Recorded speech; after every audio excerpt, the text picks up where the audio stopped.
Bueno, vamos. ¿Se me escuchan? Sí. Bueno, buenas tardes a todos. Damos abierta esta segunda reunión mensual de nuestro espacio Propamba, propuestas para el área metropolitana. Un espacio de ideas, de pensamiento, de reflexión y de propuesta sobre las cuestiones metropolitanas que tienen que ver con el hábitat, la vivienda, el transporte, la salud, la educación.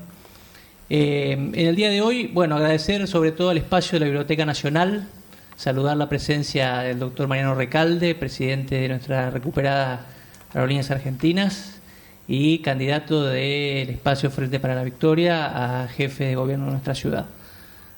Al arquitecto Livingston, que como siempre es el alma mater del espacio, el ideólogo y disparador de propuestas, y al resto de las organizaciones que nos están acompañando hoy.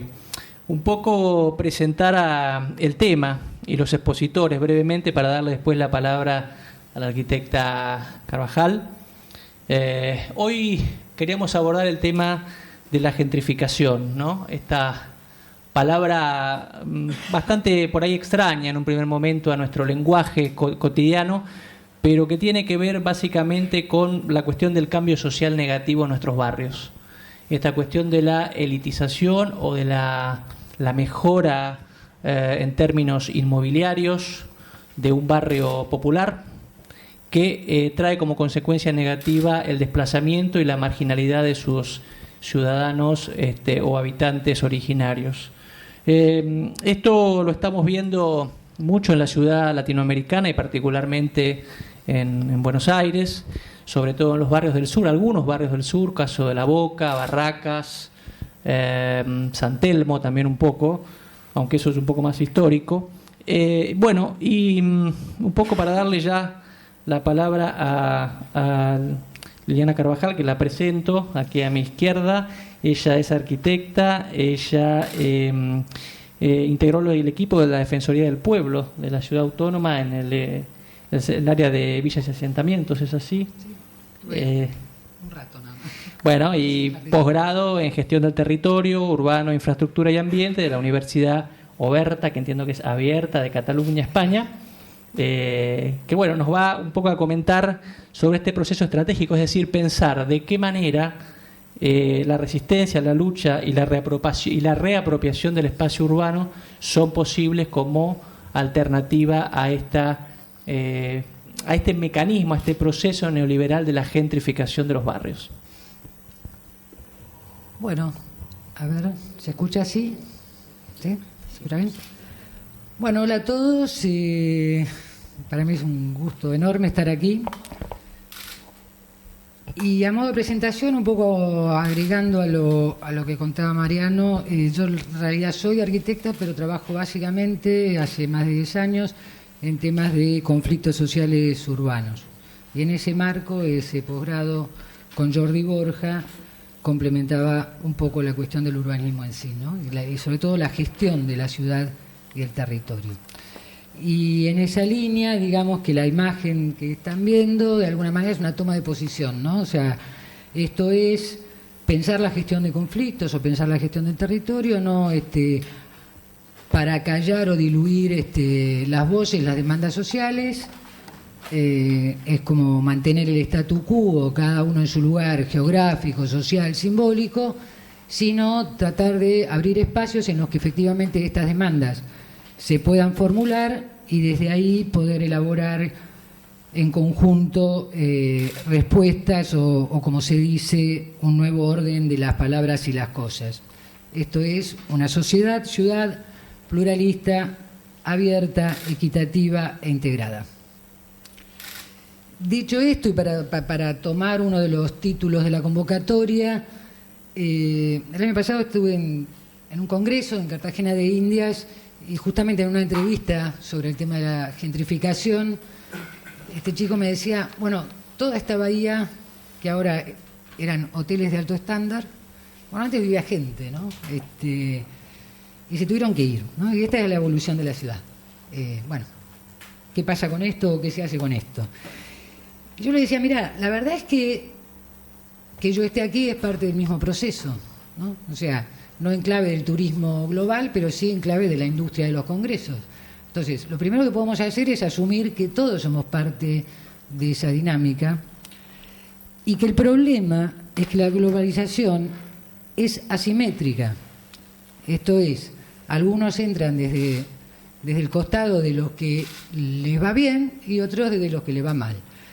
Entonces, de lo que se trata es o bien pensar en cambiar un modelo o al menos, como mínimo, generar instrumentos que puedan compensar y que puedan restringir situaciones en las que hay gente que siempre queda dañada, ¿no?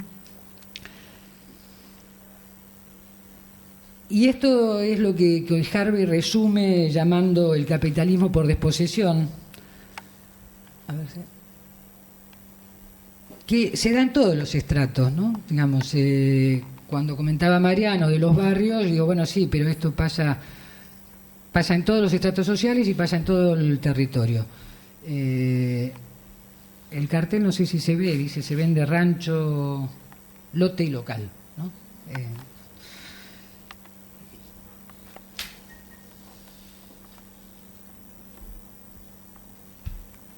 Luego, digamos, dentro de esto que llamamos gentrificación, si bien eso se utilizó históricamente para temas de ciudades consolidadas o centros históricos, etcétera, esto se empieza a ampliar a toda la generación de ciudades. Y el otro día hablando con Alejandro y Patricia en la radio, me acordaba de una cosa que había dicho Borja, que él decía, Harvey tenía razón.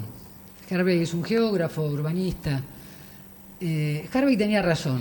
Las ciudades, así como las estamos pensando, en la medida que mejora la ciudad, a su vez expulsa gente, ¿no? O sea, las clases medias o los pobres se tienen que ir de la ciudad. Y ese proceso, la verdad es que se viene dando antes de que exista el concepto de gentrificación. Lo que históricamente era el proceso de el centro a la periferia y en la misma línea, a cuanta más distancia del centro, menos recursos urbanos, ese proceso empezó a cambiar en lo que se ha llamado el giro epocal de la evolución de la ciudad del territorio, que es cuando, como dice Maristela Esbampa, los ricos salen a disputar el territorio históricamente de los pobres, esto es la periferia. Y lo que se está armando es lo que hoy se llama una ciudad archipiélago. Esto es una ciudad con enclaves de ricos y enclaves de pobres. En la provincia lo vemos muy nítidamente por toda digamos, la intensidad, por lo menos, que por los country existen hace mucho, pero bueno, en los 90 hay una explosión de estos enclaves amurallados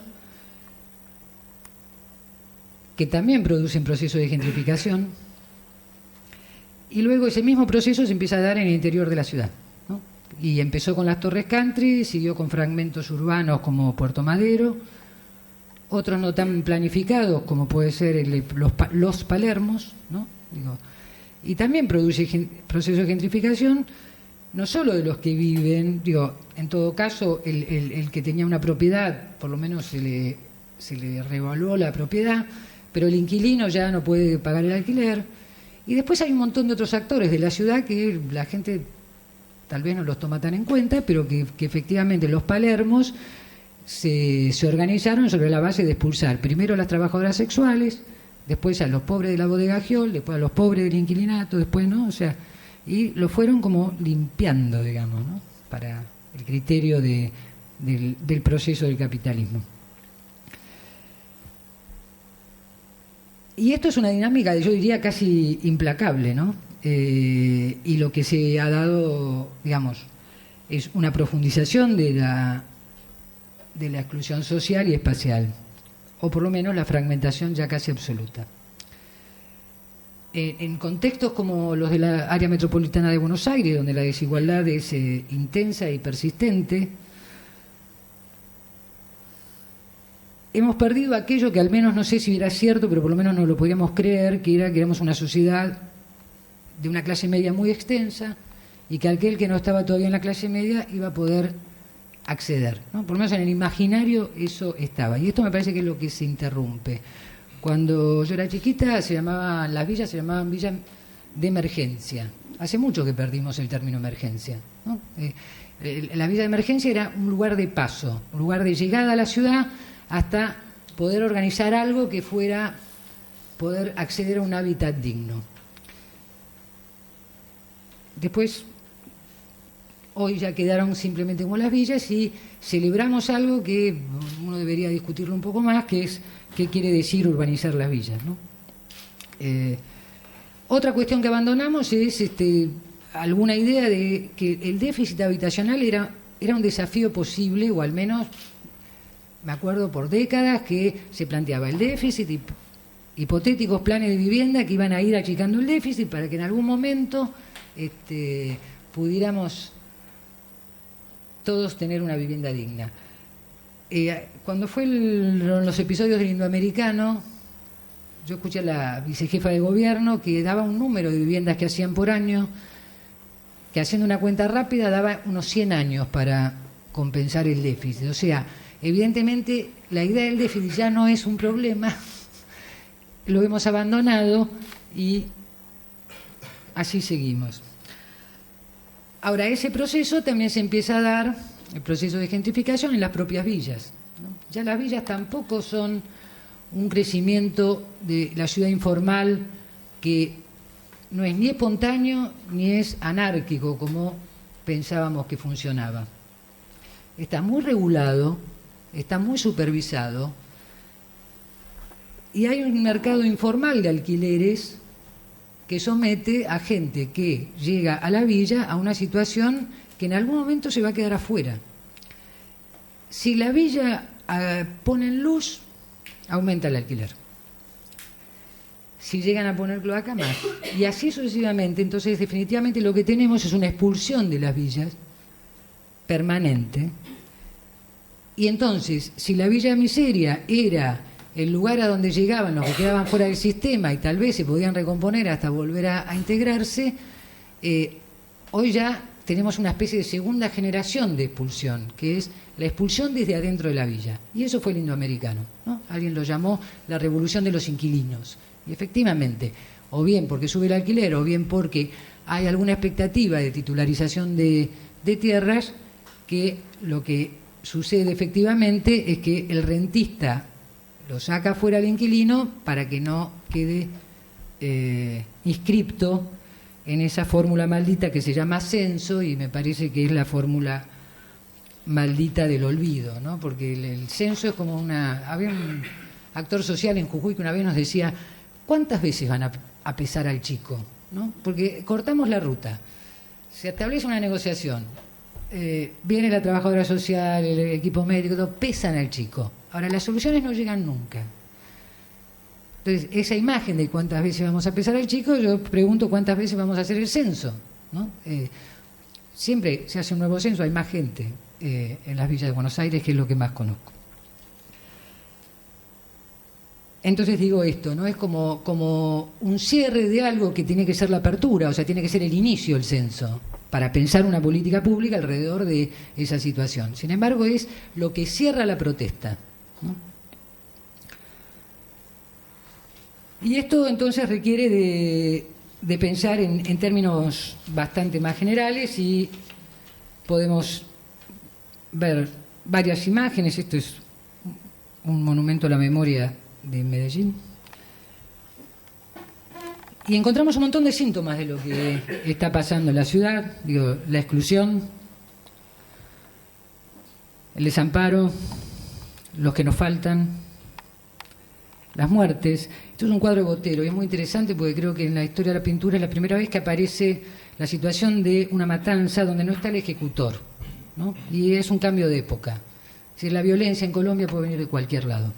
Puede venir desde el propio ejército regular, desde los vecinos autoconvocados con armas poderosas, bandas criminales, narcotráfico, o sea, puede venir de cualquier lado. Me parece que es un cambio de época que por supuesto que hoy no es nuestra situación, pero sirve mirarlo como decir, bueno, Colombia está haciendo un esfuerzo grande por salir y me parece que es un buen ejemplo de muchas de las cosas que hicieron. El rechazo, eso es las fronteras europeas, el contraste social, ¿no? Digo, el contraste social espacial, digo, donde esto es la ciudad archipiélago, ¿no? Digo,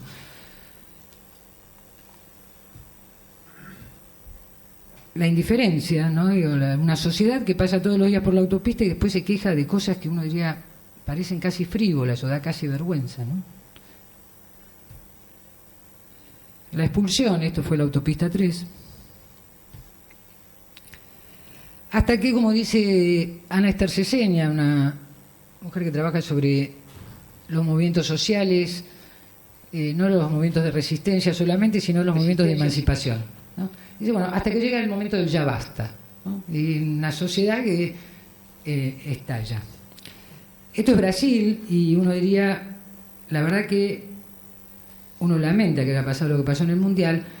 Lo cierto es que lo que pasó no pasó por los 10 centavos del transporte, pasó por mucho más, y así 2 años antes había habido una campaña que llamaba de los globos negros, que era un globo negro por cada familia desplazada, es decir, las obras producían desplazamientos que bueno, que no se supo escuchar. Y lo que nos proponen a cambio, porque digamos los poderes nunca se quedan quietos, ¿no? Es esta fórmula también que se llama urbanismo militarizado, ¿no? Puse una foto de otro contexto para que no nos sintamos mal, pero que hemos naturalizado, ¿no? Digo, a mí cuando me dicen que la villa es la única manera, o sea, que la villa es tan bárbaro porque está la gendarmería, digo, puede ser una solución momentánea, puede ser una situación de coyuntura. Ahora, si pensamos que los pobres tienen que vivir con el ejército encima, la verdad es, digo, no sé qué sociedad estamos pensando. O otros dispositivos de control social para las clases medias que también celebramos, digo, la gente pide más rejas, más policía, más seguridad y mi pregunta fundamental es ¿qué ciudadano estamos formando en un niñito que justamente el espacio público era el espacio de la socialización? Si lo ponemos acá adentro, digo, ¿qué idea de ciudad tiene? ¿Qué idea de ciudadanía tiene? Y me parece que eso tiene efectos. Esto es una plaza de una villa, se llama patio de juegos inclusivos, le llaman. También, ¿no? Digo, es un poco cruel, ¿no? Digo, está bajo una autopista, está todo en sombra, pero además está todo enrejado. Entonces, digamos que pensar en una ciudad integrada, pluralista, abierta, etcétera, parece que está dentro de la utopía y parece que hay un vacío allí, al menos por el momento. Pero bueno, cierro con esto. Dale. Por suerte pasan cosas que es una sociedad civil, los ciudadanos que deciden movilizarse. Estos los indignados, la verdad que uno diría, no eran los que más sufrían en Europa, desde luego, pero sí eran los que podían formular esa demanda, ¿no? Y de alguna manera lo que reclaman es un derecho a la ciudad. Bauman lo llamaba, decía que eran movimientos emocionales más que propositivos. Bueno, las últimas elecciones en España empiezan a dar un giro, o sea que por ahí ya no son solamente movimientos emocionales. Y hay una recuperación del espacio público, con resistencia, por supuesto, ¿no? La calle es nuestra y recuperamos el espacio público. Para mi generación fue fundamental recuperar el espacio público en la apertura democrática. Y mi sensación es que lo fuimos perdiendo casi sin darnos cuenta. El espacio público ya, no como esa idea del siglo XIX, de los paseantes mirando el lago, sino como espacio de la acción política, el acceso al hábitat digno, la recuperación de espacios públicos. Esto es un edificio tomado en Barcelona que los jóvenes convierten en centro cultural y el Estado trata de recuperarlo demoliéndolo. Por suerte toda la comunidad sale a la calle y paran la demolición. Bueno, ya casi termino. Digo, quiero poner el ejemplo de Medellín porque me parece que yo lo estudié bastante el caso y lamentablemente tenemos un gobierno de la ciudad que todos los días habla de Medellín, ¿no? Y la verdad que hacen lo contrario. Yo sinceramente no sé si es que no entendieron, traen asesores Bueno, Medellín es exactamente lo contrario. Tienen dos ideas muy básicas. Una es que la violencia y la desigualdad tienen raíces entrelazadas, así que no hay manera de trabajar con uno de los dos aspectos. Hay que trabajar con los dos al mismo tiempo. Y después una fórmula que tienen, que es los edificios más bellos y los espacios públicos de mayor calidad en los lugares, en los barrios más pobres. El 80% de la obra nueva, toda la gestión del alcalde que propone este proceso de transformación, el 80% del gasto de la obra nueva fue a los barrios más pobres. Un sistema de transporte impresionante. Y bueno, y es esto, ¿no? Terminan con el Metrocable, espacios públicos. Y él dice, este chiquito, bueno, muestra otro, pero un chiquito que está en este edificio, es un centro cultural abierto, gratuito, etcétera. No solo es si lee o no lee en el parque biblioteca, es un tema de autoestima, es un tema de confianza. Una vez que ese chico pasó por ahí, ya no es el mismo, ¿no? Y ahora sí creo que termino. Bueno, se trata, digamos, y eso es lo que me parece que puede hacer las organizaciones civiles, de tratar de articular las iniciativas y tratar de pasar de esa horizontalidad que tienen las organizaciones a poder jugar y disputar en la verticalidad de las decisiones. Sin eso, digo, quedamos en los movimientos emocionales, ¿no? Y me parece que ese es el papel de las organizaciones, que muchas lo están cumpliendo. Bueno, poder jugar en todos los niveles, ¿no? Digo, hay una dinámica vertical y una dinámica horizontal, y eso tenemos que armar espacios amplios, intersectoriales, interinstitucionales, multiactorales, que puedan jugar en esa dinámica con una participación efectiva. Bueno, esta no soy yo, por ahora,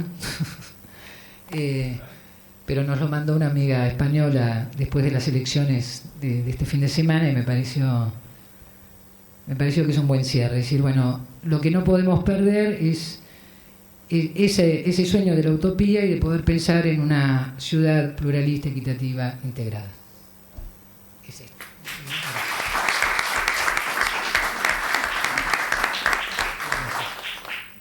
Sí, bueno, gracias Liliana. Después vamos a tener unos minutos para alguna pregunta o un intercambio con los compañeros, las compañeras que están acá. Ahora quiero presentar a Lito Borello, es un dirigente social de larga data y lucha, sobre todo esta última, ¿no? Él integra la cooperativa de vivienda Los Pibes, históricamente, y es secretario nacional de Vivienda y Hábitat de la Confederación de los Trabajadores de la Economía Popular. Así, Lito. Gracias. Bueno, buenas tardes y gracias a los organizadores por invitarme. Ahí se me cayó el documento, larga data. Ahí recordabas a Giol, tanto el oso, Cisneros, como yo participamos de esa experiencia que terminó, como bien vos decías, con un desalojo el 4 de octubre del 94. La verdad que me dejás la pelota picando. Digo, me parece que hablar de estas temáticas sin ponerlas en el contexto del mundo, de una crisis sistémica, de una crisis civilizatoria que estamos viviendo, y una característica puntual que tiene la región de América Latina, en donde ya hace muchos años venimos primero de situaciones de gran resistencia y de lucha de los pueblos en contra de lo que en general llamábamos la noche negra neoliberal, que hambriaba a nuestras patrias, que hambriaba a nuestro pueblo, y que luego en varios países, nosotros tuvimos la oportunidad de ser uno de ellos, Venezuela, Bolivia, Ecuador, Argentina, se conquistaban espacios de institucionalidad, espacios de gobiernos, no de poder, espacios de gobierno. Eso permitió durante, en general podríamos hablar de los últimos 10 años, recuperar una cantidad de banderas, unas grandes conquistas, después de mucha lucha. Mariano era meritorio en aquellos momentos, ¿no? Se le decía así, ¿verdad? Una categoría.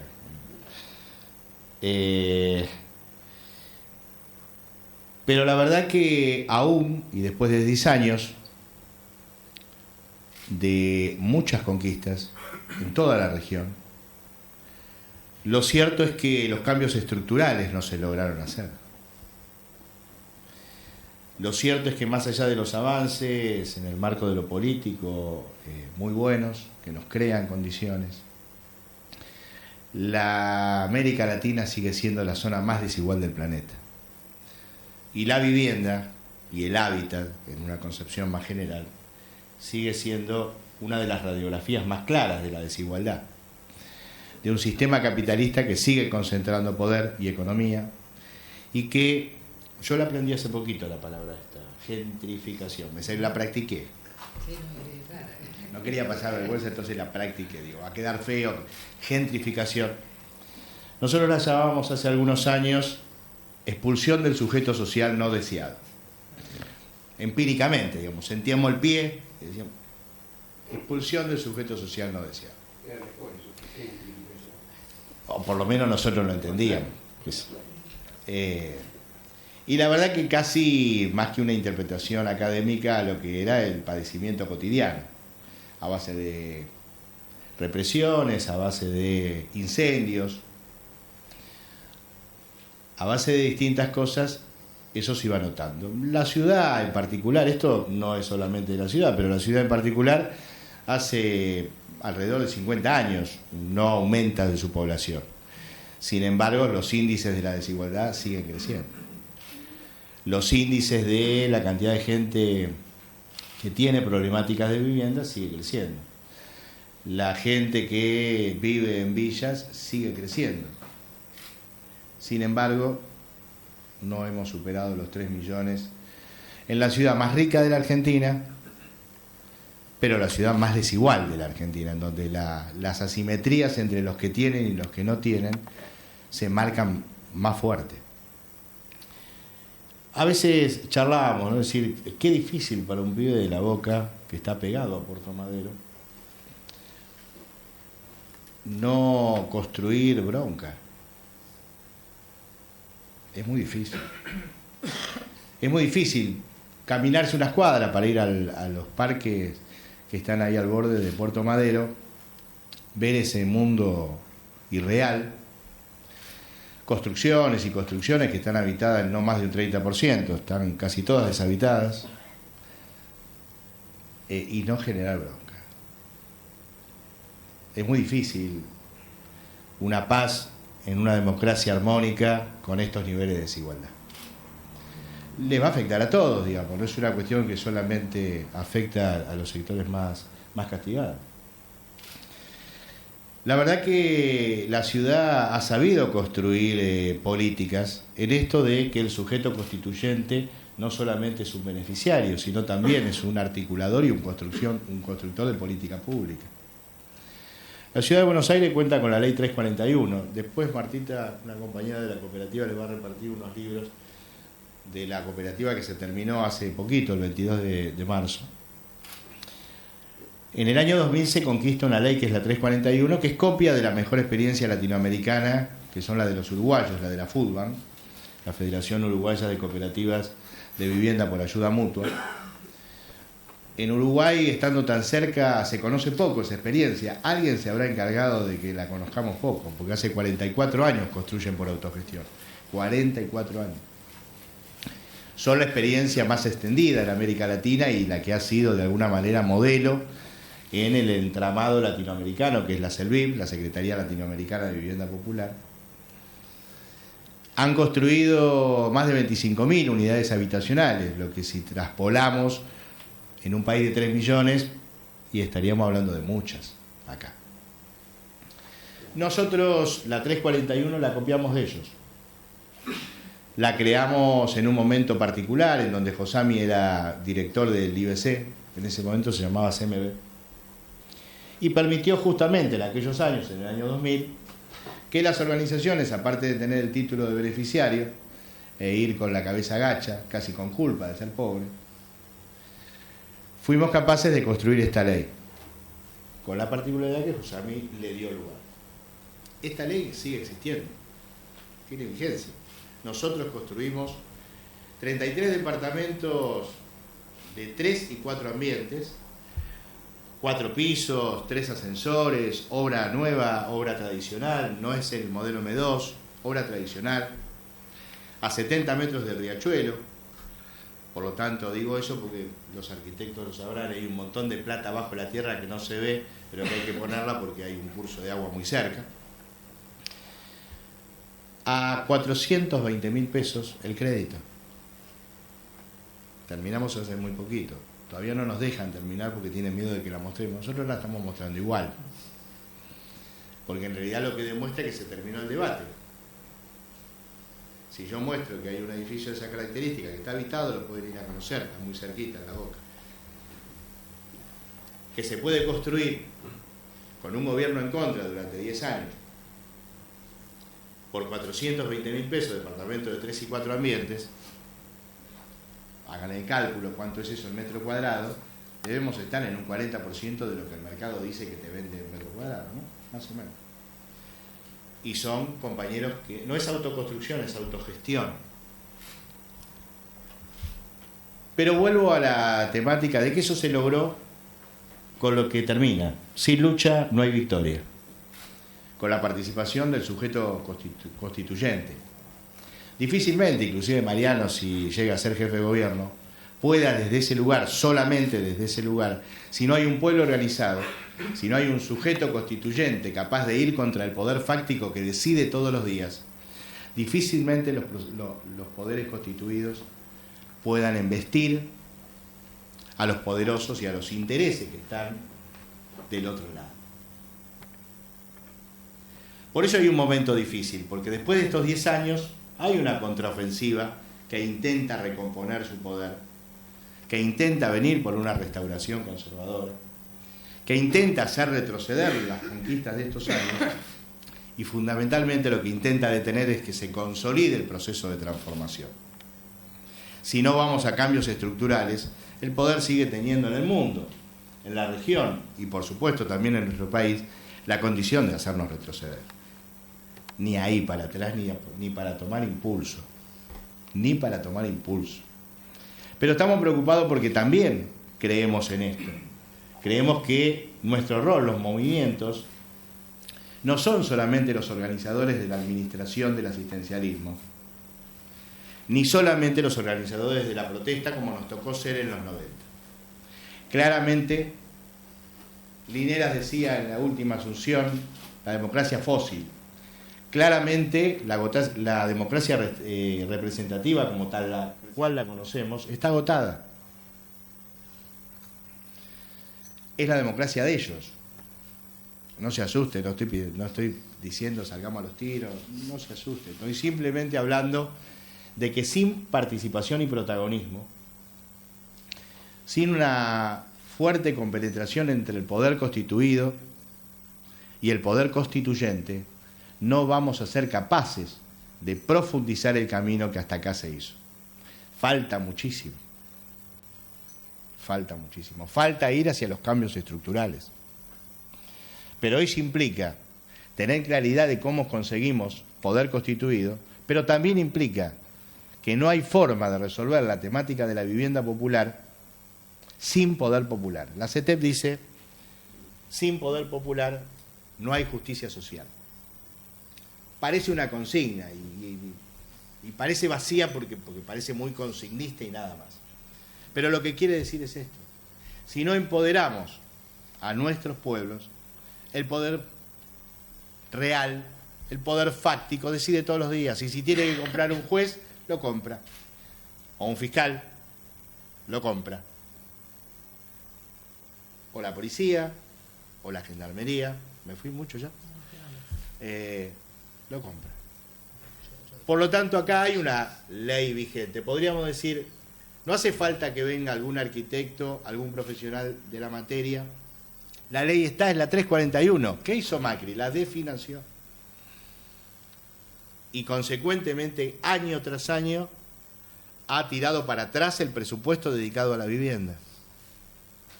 Por el otro lado, hay más casas ociosas de las que harían falta para resolver la vivienda.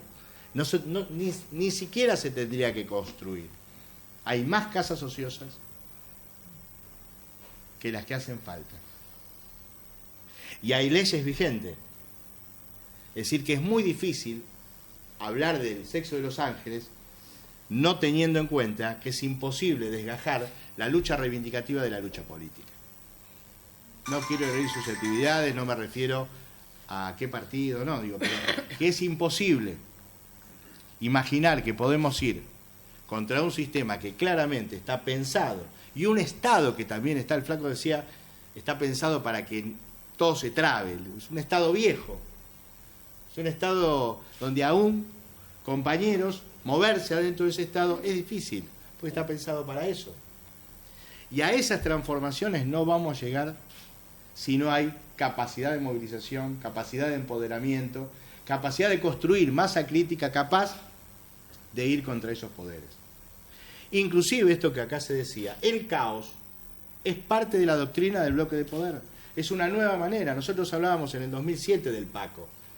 Nos juntábamos entre las organizaciones latinoamericanas y veíamos que algo pasaba, que no eran las adicciones comunes, que la desaparición de la droga de cultivo y la aparición de la droga sintética, esta droga de exterminio, tiene que ver con esto. Una nueva manera de reasegurar no perder el poder.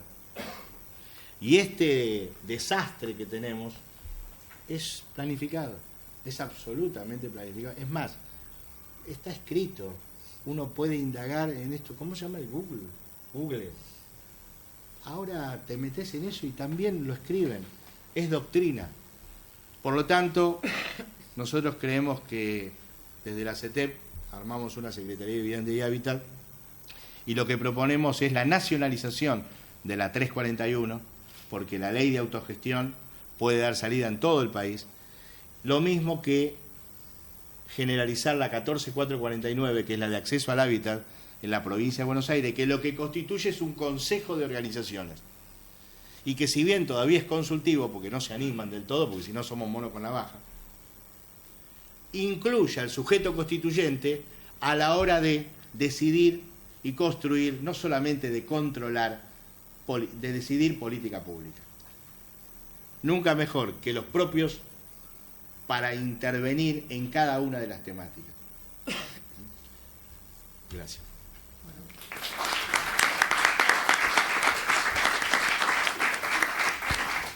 Bueno, gracias Lito. Liliana, un poco en la tónica nuestra de Propamba, la posibilidad de ida y vuelta y que los compañeros, compañeras se quieran expresar, intercambiar con los panelistas consideraciones o preguntas que tengan. Mariano, ¿por qué no explicás también que vamos a cerrar después de esa pregunta y vamos a abrir como otras líneas? Explícalo. Bueno, le cuento porque en el marco de la visita que hoy tenemos de Mariano, que es el presidente de Aerolíneas, pero que además fundamentalmente es el candidato del Frente para la Victoria para jefe de gobierno de la ciudad, nosotros pensamos que mantener la programación que teníamos para el día de hoy, pero después de reservarnos un tiempo para hacer propuestas, intercambiar propuestas de otras líneas, como por ejemplo tema transportes, vivienda en general, residuos urbanos, espacios verdes, porque hay acá organizaciones, personas que están representando a organizaciones en esas temáticas, ¿no? Y que cuencas también, y que tienen propuestas interesantes que, bueno, es el momento para darlas a conocer e intercambiar con Mariano. Así que, bueno, terminamos esto, hacemos un intercambio y después seguimos con esto. Bárbaro. No sé si quedamos ya, por ejemplo, veo... ¿Cómo estás? Hola. No, un poco me parece que tiene que ver con la temática y otra ley que nosotros conseguimos junto con otras organizaciones del barrio, que es la 2240, que declaró a La Boca en emergencia urbanística y ambiental, justamente para que se pueda, el Estado, ciudad en este caso, tenga una herramienta para actuar en los inmuebles residenciales ociosos. Eso era algo, digamos, que venía como un concepto desde hace un montón de tiempo, de que se podía, nació así, para preservar Casa Amarilla, desde que querían construir en la parte que era de la nave. O sea, se venía repitiendo ese concepto y se logró darle ese estatus legislativo con el tema de la emergencia.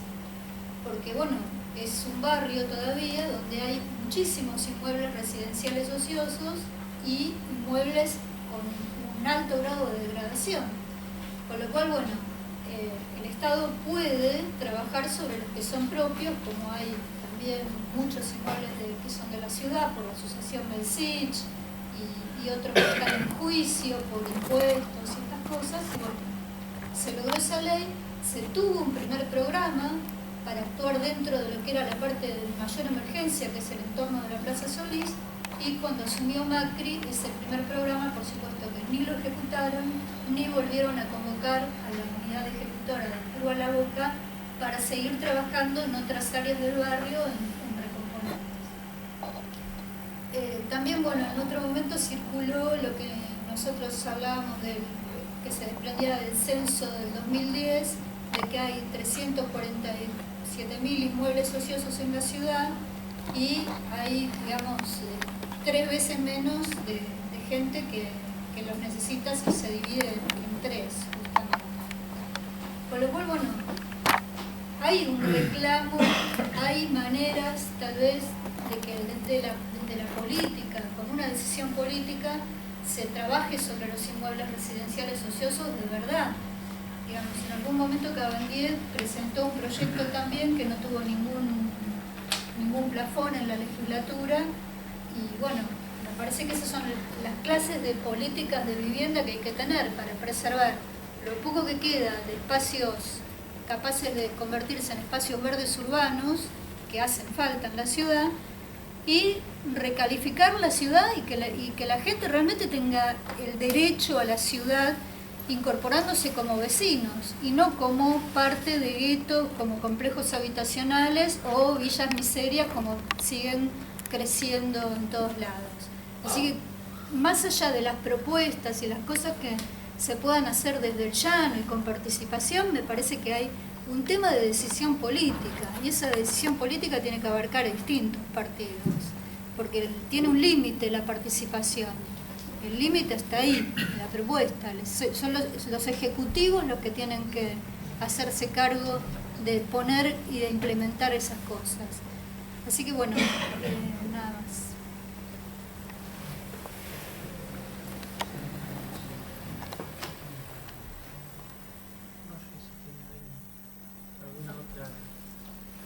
¿Alguna otra pregunta o intervención? ¿Algún compañero o compañera?